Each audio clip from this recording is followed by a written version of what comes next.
In Stardew Valley, there is an achievement that is so hard, time-consuming, and even unfair that ConcernedApe, the creator of the game, openly says that he has some regrets with the difficulty of the achievement. With the release of 1.5, we can say that things have changed for the better, with twice as many people having the achievement nowadays. But the minigame still is very challenging, and this video's goal is help you get the hardest achievement in the game.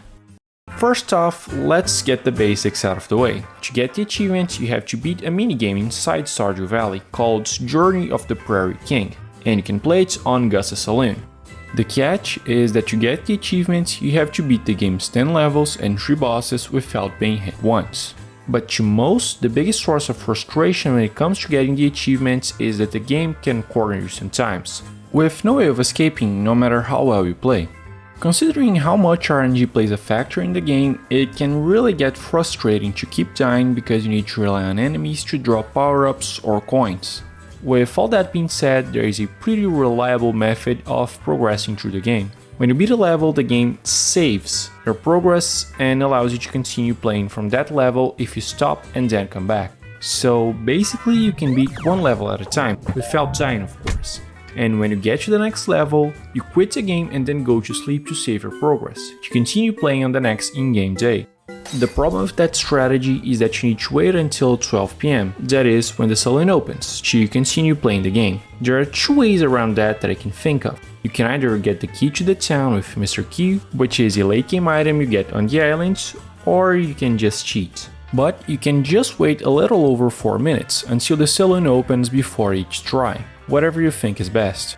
When it comes to the game itself, once every 2 rounds a vendor will show up and offer you 3 types of upgrades. The boots that make you run faster, the gun that allows you to shoot faster, and the bullets that increase the damage of your weapon. Personally, I think that the order gun, bullets, boots is the best. Just keep in mind that you should always try to buy something from the merchants when she shows up, since the number of encounters with her is always the same, and you can't buy more than 1 item at a time, meaning that if you don't buy anything on any given encounter, you'll end up having 1 less upgrades than you could have. And because of that, it's very important that you always try to collect every coin the enemies drop. Worst case scenario, if you die trying to get a coin, you can just reset the day, but not having the money to buy an upgrade and having to rely even more on RNG is not ideal. Like I said, the game has 10 stages and 3 bosses, being divided into 3 worlds, as you can see on the screen now.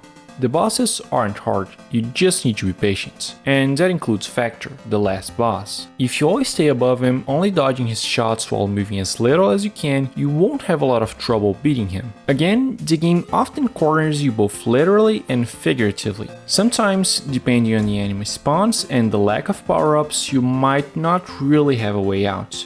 That's why saving between levels is so important. I ended up beating the game in a little less than 1 hour and a half to get the achievement, including the time that it took me to go from my house to the saloon and some extra stuff that I did. Going a little deeper, let's talk about the general strategy for each world, starting with the first one. This is the only one that has 4 levels and a boss, being the rest of them have 3 stages and a boss. It's the easiest, so you can try to beat more than 1 level per session if you're comfortable. In it, you'll find orcs, ogres, and spike balls. Neither of them are either fast or too tanky. Just avoid being around the enemy spawns in the middle of the sides of the screen when you can. There isn't really a lot to the first world since it's the easiest. As long as you get every coin, you're good.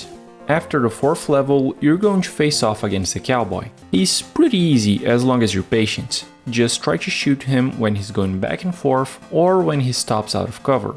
Now, in World 2, things start getting a little harder. Here, you'll find mushrooms and butterflies. Naturally, they're harder than the first world enemies. The butterflies can spawn anywhere on the edges of the screen, so you should avoid standing too close to the level's walls. The mushrooms are your biggest problem here. They're fast, and if you haven't upgraded the damage of your weapon, you need to shoot them twice to kill them. After 3 levels, you face off against a cowboy, and it's pretty much the same thing as first time around.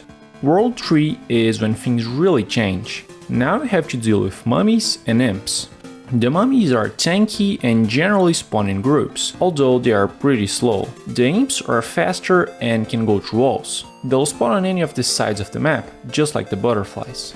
You really can't be too stingy with your power-ups in this part of the game. I highly recommend that you save after every stage in this part of the game.